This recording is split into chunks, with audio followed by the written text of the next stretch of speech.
Oh wow! I didn't realize I was already live. I usually take a little bit of time, but yeah, it looks like people are already streaming or coming in. I think I pressed the wrong button or something, and that's what's going on. Let me get the microphone. Otherwise, it's going to be hard to hear me. Anyway, yeah, lots of stuff going on. I just posted on my social media channels and stuff for whatever reason. It's actually live already. I'm gonna wait a little bit because I promised to start around like 150 or 155. In the meantime, I'm happy to chat with you guys about whatever. If you have questions, I would love to get them right now as a way to go through some of the stuff that I'm gonna go through. Anyway, how am I? I am doing great. I just came back from Korea. I had a bunch of events there around the book launch. My book, Programming Bitcoin, was translated to Korean. And basically we had an event at Nantes, which is kind of like a Bitcoin center-ish kind of place there, and it was a packed house despite it being below 0 Celsius. So it's really cold, but a lot of people came out. I spoke to a ton of reporters. I spoke at a conference. I met with a ton of people, and ate a lot of meat, including one place that I was absolutely shocked at the quality of the steak that they had, and it was like really delicious. And I was telling people there that like you could probably compete with this place could open in Austin, and it could probably compete with the steakhouses there. That's how good it was. And given the price of the steaks that I had, it was just like, wow, this is super competitive. I'm very impressed by that. So I did that. I'm about to leave for Montevideo for La BitConf, which is happening next week.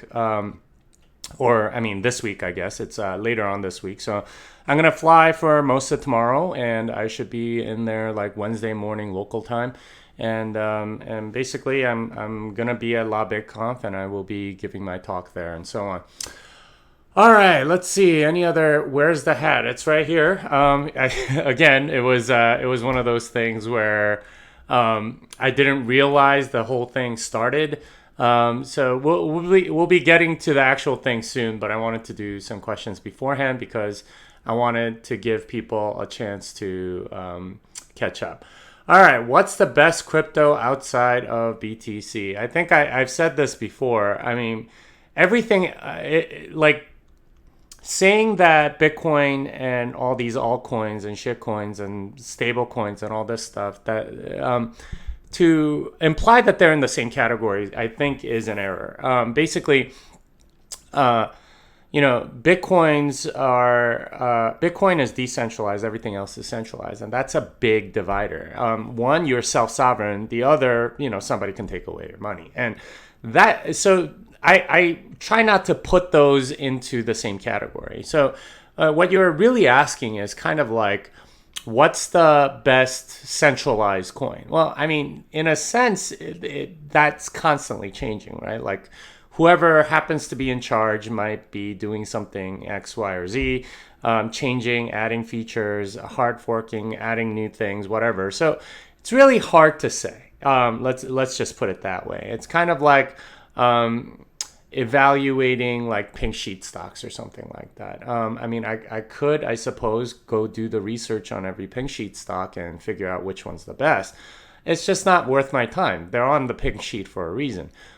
Similarly, I think all of these altcoins are not really worth exploring much of. I mean, I have investigated some of them, like Monero, for example. I've done a lot of work learning some of the crypto. But yeah, I mean, it's not really a question that I'm necessarily interested in.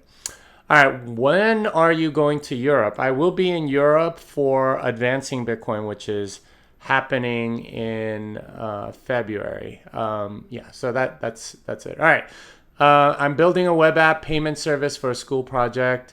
Where can I get test BTC for demos? There's a bunch of testnet faucets that you can go look up.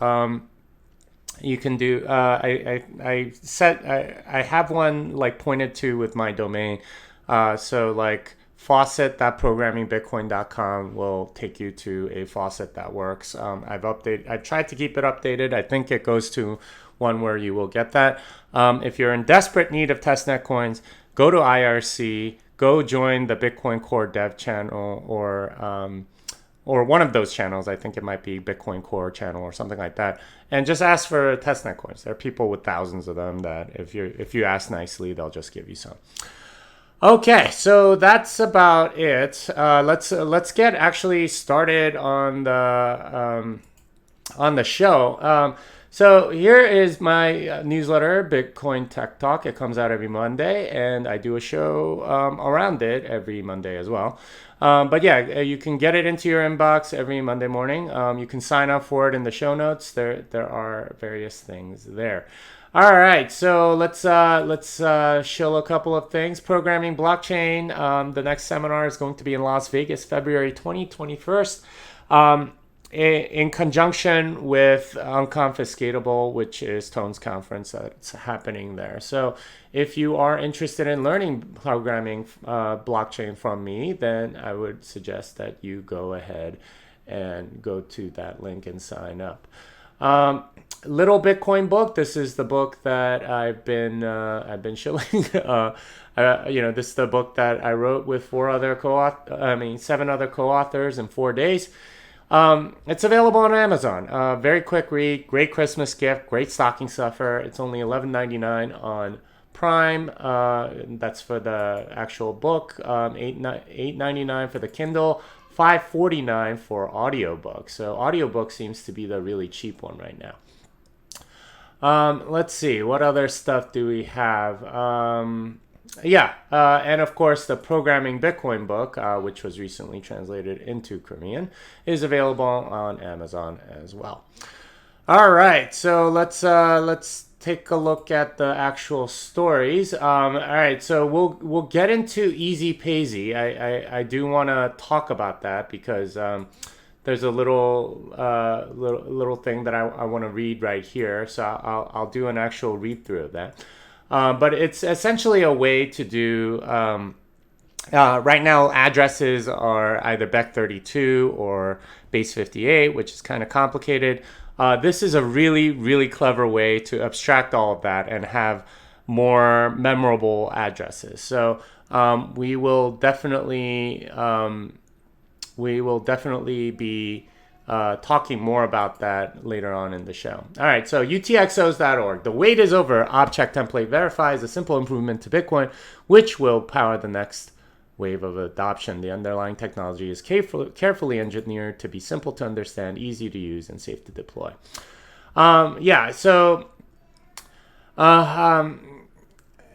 Basically, with Object Template Verify, the receiving and spending kind of are a little bit different. There's a whole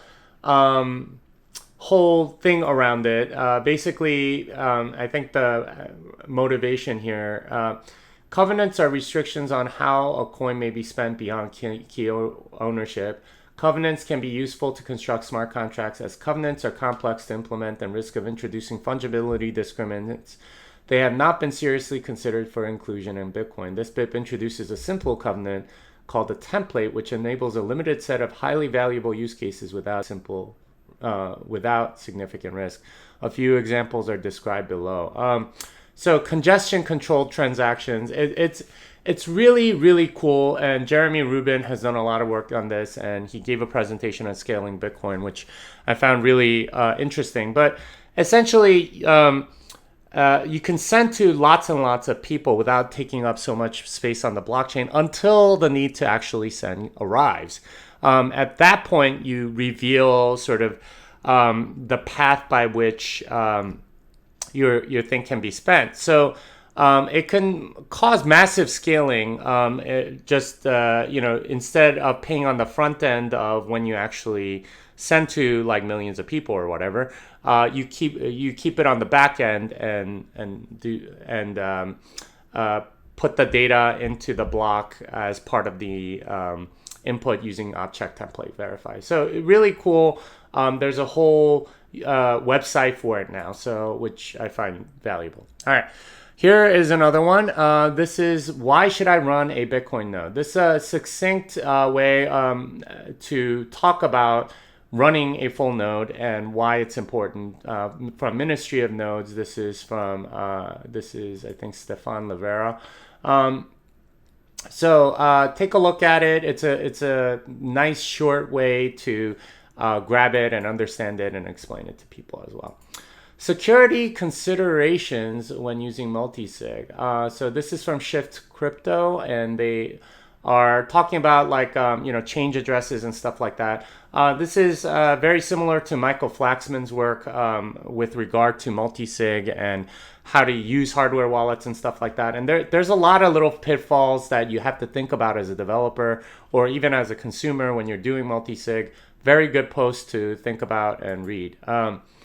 All right, let's see. Innovation in Bitcoin. A look at innovation in Bitcoin's technology stack. This is from Lucas Newsy. It's a very long article, but there's so much stuff going on.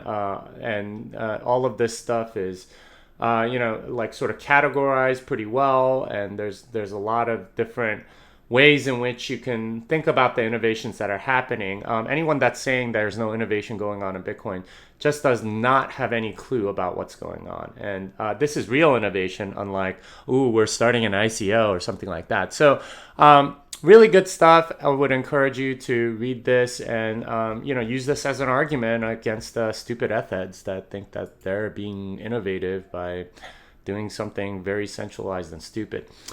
All right, let's see. Metal Bitcoin Seed Stress Test Round 3. So this is from Jameson Lopp, and he took a bunch of sort of hardware, backup solutions, usually of some sort of mnemonic seed, and he stress tested them using fire, acid, and I think and pressure. So you can scroll down to the conclusion, but it's an entertaining read, just going through like what tends to not work and so on. I think the rail design is pretty bad. According to this, I think some sort of a tube design tends to be a lot better, and something like a panel design is pretty good too. From the previous one, there was sort of like a metal punching thing that tended to do well as well. But yeah, here are the actual scores. These four did really horribly: Ballet Crypto, BitHC Frozen Armor, Bunkoroid, and Aleppo Metal Mnemonic. And these four did really well: Crypto Keys, Holdenox, Quadrant Register, and SafeSeed. A lot of those are actually fairly cheap. So if you do want to back them up, that's how I would do it and make sure, they can survive a fire and so on. But take a look. It's really, really good. All right. So Bitfinex announced that they are supporting the Lightning Network. Now you can do deposits and withdrawals using Bitfinex. The only odd thing about this is that they have a different ticker symbol for Lightning Bitcoin versus normal Bitcoin. But I'm guessing it's some sort of like make something convenient on the back end. They're really equivalent, and they trade 1-for-1 with BTC.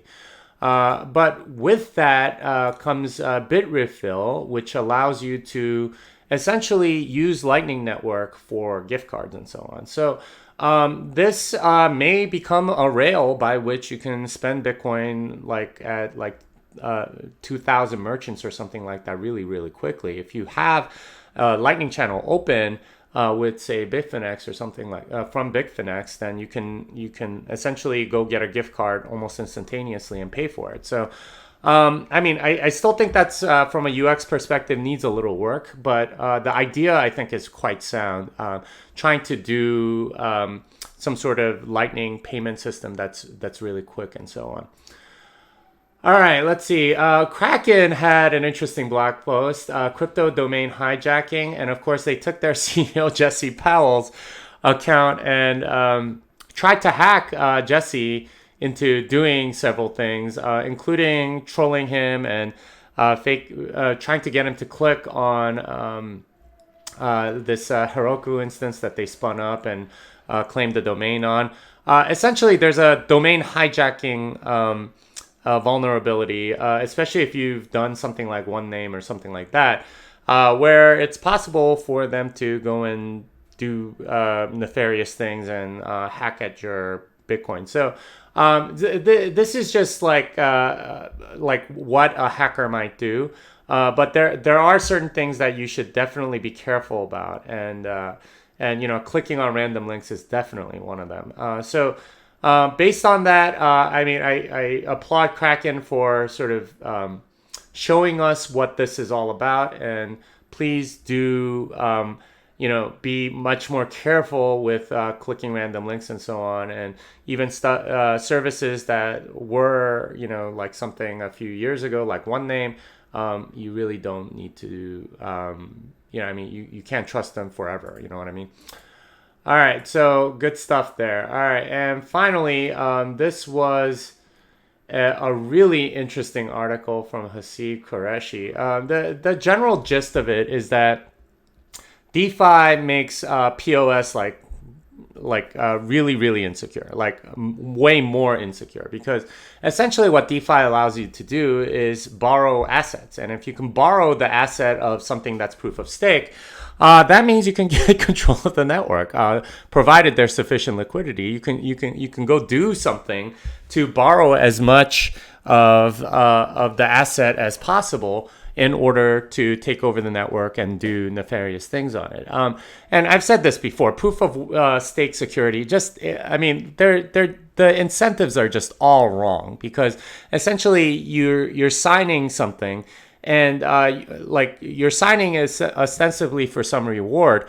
But like if you can change that signer's motivation so that you're giving them more of something, then they're going to sign something else. So no matter how much you end up, giving up or whatever penalties there are, there's always cases where it might make sense to, do something else. And that's just the least of it. There are other ways in which you can continue on a fork and refuse to, honor any sort of penalties or what penalty transactions that might come through and so on. But this makes logical sense. Like if using DeFi, you can lever up with some other asset and get as much of a particular token as you want, and then attack the chain, make some profit, and get out. So this is a real threat model that I think, Ethereum, once if they do move to proof of stake, they've been promising that for years,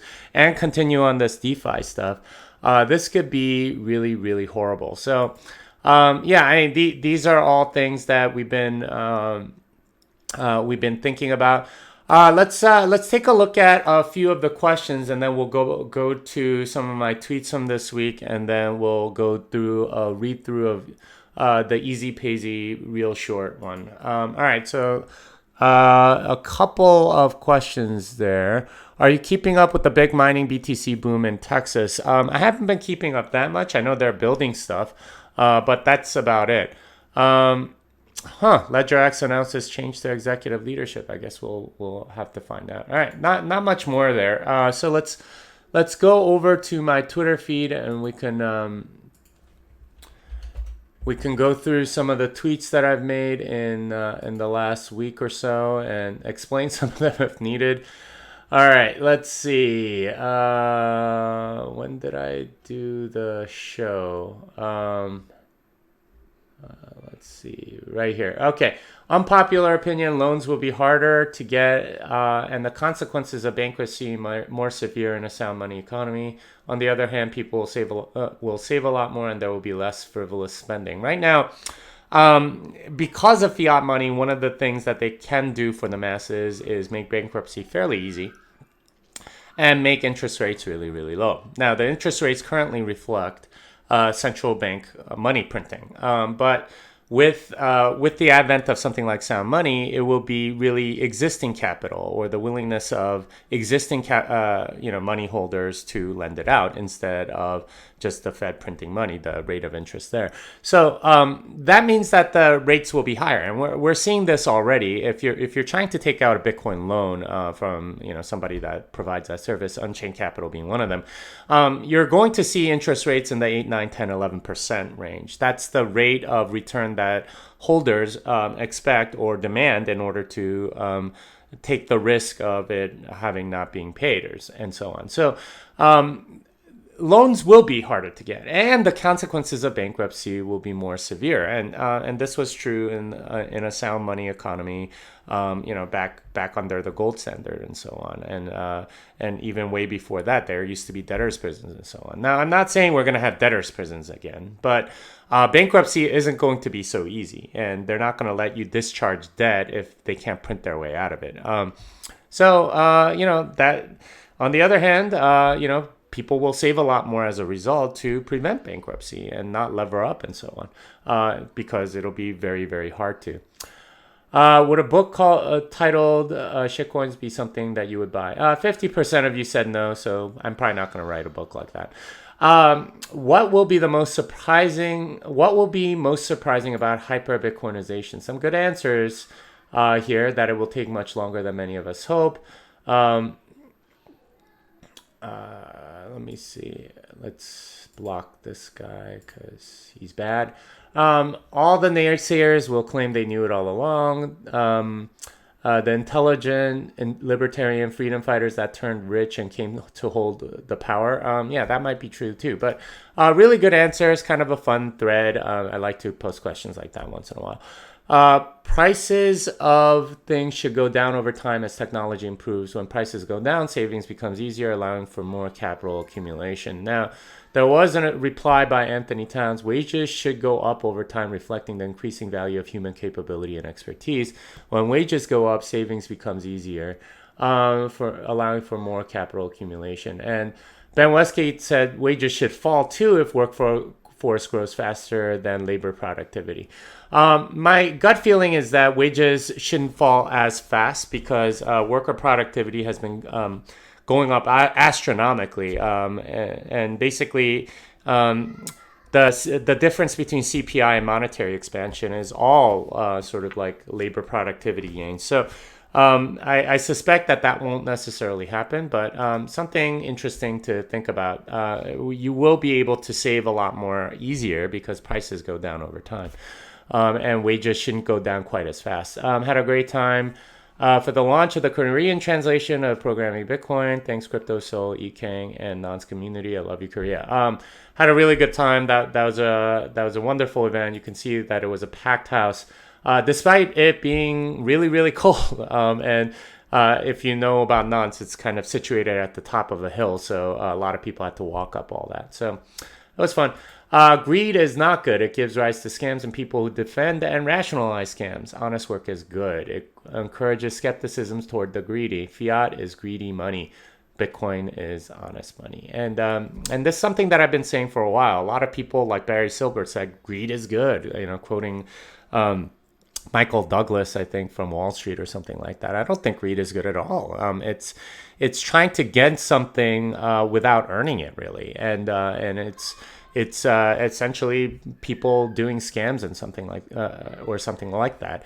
Honest work, on the other hand, is trying to actually earn the money. Bitcoin is honest money. It encourages honestly going and getting, creating goods and services. Fiat is greedy money. It encourages investment banking and all sorts of shenanigans in order to, print your own money or take advantage of the Cantillon effect or something like that. Not really earning it, but rent seeking. All right, Bitcoin Steak and Friends in Korea. This was the steak restaurant I was talking about. I do want to give a shout out to them. I think it's called Steak 300. And I did eat. I had to eat more than what was on my plate because it wasn't enough. I had, I think, 800 grams, and I had to get another 300, 1.1 kilograms. I think that ends up being about 40 ounces. So, a bunch of us ate there. It was a lot of fun. Really, really high quality ribeye there. Peter McCormick, Killing the Hopes and Dreams of Shitcoin Bag Holders. I did record a podcast based on an article that I wrote a little before. Encourage you to do a listen if you are so inclined. Bitcoin brief. Yeah. So I did a show with Tone earlier. Scams are so much easier these days. In the past, you had to put your own money into the ICO deposit address to make it look like it was popular. Now you can borrow and put multiples of your own money into your own scam. Lesson: don't trust gameable metrics. And this is kind of a subtweet of, the coin that shall not be named with a scammer that shall not be named, apparently having $4 million in it already. I'm guessing a lot of that is himself, right? So that's just all I'm saying. The way to keep Bitcoin decentralized is to level up. And this is a talk that I gave at the Magical Crypto Conference earlier this year. Just wanted to post another link to it and show people that it's still there if they wanted to take a look. Just used a new global entry system. A little creeped out that it figured out who I was based on the photo. No passport, no fingerprints, nothing but the photo. This was really, really creepy. Now, I was coming in from Korea and landed at Dallas Airport. And one of the things that they make you do is go through global entry. Now, every previous time that I've done global entry, you need to scan your passport, scan your fingerprints, then they take a photo, and then they identify who you are. And then based on that, they let you through and so on. I went to global entry. It just said, welcome to the new global entry system. Just take a photo. I took the photo. It already automatically gave me a receipt showing my name, birth date, passport number, and everything else. It somehow knew who I was just from the photo. That was really, really creepy. The fact that they can do that based on facial recognition that quickly tells me we're pretty much already in a surveillance state. To a degree we probably don't realize is that, like if they can do that level of sophisticated face matching and stuff like that, I mean, how much more, like it's going to be crazy just in a few years when some of this stuff gets really, really good. I mean, I guess it's already good. How much have you stacked this year? It looks like most people stack somewhere between 0 and half Bitcoin. About a quarter of you stack between half and 2 Bitcoins, and more of you did 2+, and some of you spent. So, interesting survey result. Much of discipline is about restraint, which is what makes holding so hard. If you don't believe me, try quitting sugar, porn, coffee, news, alcohol, or staying up late. Like any discipline, though, holding gets easier with practice. And this is the thing that is really hard about holding. It is very tempting to get out when something drops, when things happen. And I've heard this over and over again, especially from people that have come in since like around 2017. They're like heartbroken at the price because it's not going up as fast as they want. It's about restraint, right? Like the urge to sell is kind of like the urge to drink or watch porn or eat sugar or whatever. It is very, very hard to control at first. But as you improve on it, it's something that gets easier over time. And this is why people that have been in Bitcoin for a long time understand that holding is really a discipline. All right, and Bitcoin entrepreneurs decide what innovations will happen with their money and effort, and altcoin centralized committees decide what innovations will happen. And this is an article that I wrote at the end of last year. I just wanted to reflect on it a little bit. But yeah, Bitcoin is different because it's actually decentralized, and entrepreneurs get to decide what to do.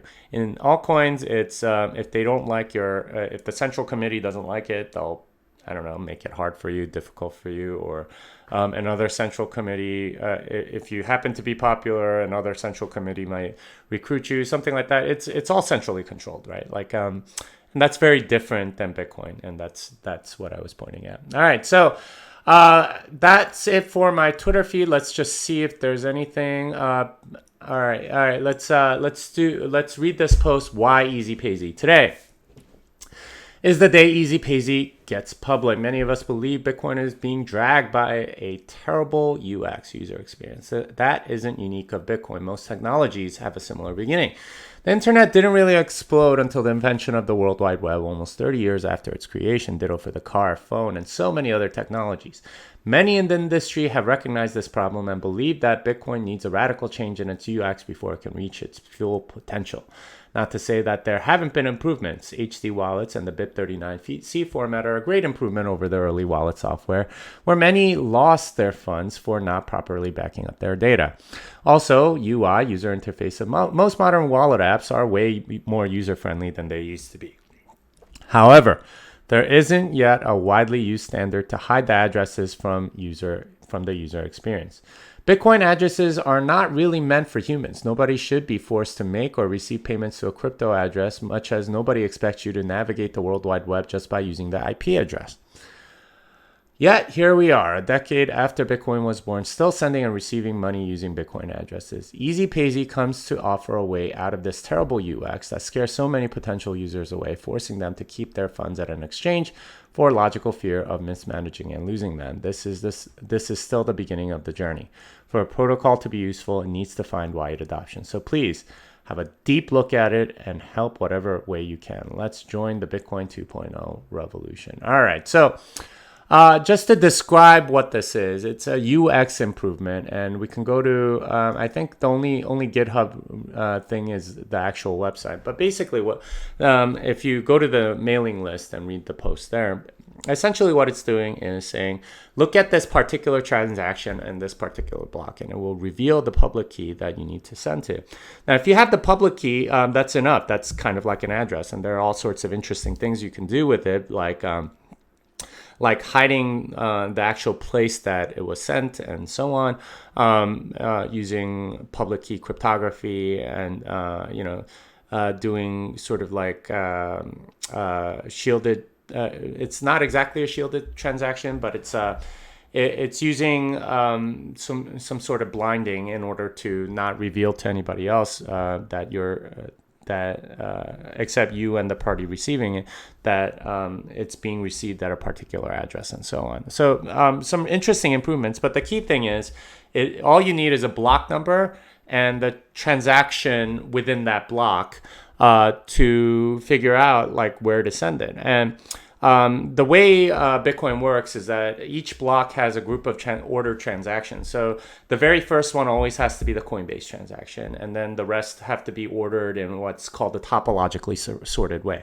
But regardless, for any transaction within the block, as long as you can tell like which number transaction it is, that's enough to identify the transaction. So the block height number, right now we're, I think, past 600,000 or so. So whatever the number happens to be, you can encode that and the actual transaction ordinal, or where it is in the block, as your address, essentially. So it would be essentially something like this block number and this transaction, that's where my public key is. Please go send it to that. And that's enough. And instead of using something like addresses with, pay to pub key hash and pay to witness pub key hash or something like that, you can use this construct in order to construct exactly where to send it. And a wallet can figure this out all in the background just based on the block number and the transaction within that block. So based on that, given that we have around 600,000 blocks, and we have this BIP39 standard, which encodes 11 bits of information into 2048 English words.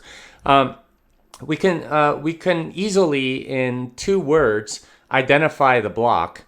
And with probably 2 words or 1 or something like that, you can identify which transaction within that block. So really, you need just 3 words. And then I think the guy, Jose, who created this, has a checksum value, which is a good practice as well, in order to figure out, hey, where, just in case you made a mistake with those words, let's add a checksum and so on. So 4 words, 3 or 4 words are enough in order to figure out exactly where it is. Now you can compress that even more if you're being careful about it.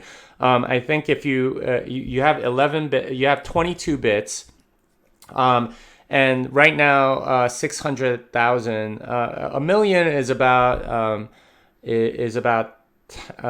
20 bits. So 22 bits, that gets you up to about 4 million. So you do need 22 bits for the block.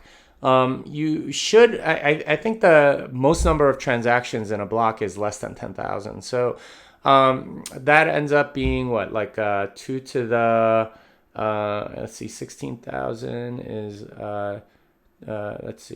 11, 12, 13, 14, 2 to the 14th. So you need another 14 bits on top of the 22. So around 20 to 22. I say 20 plus 14 is 34-ish.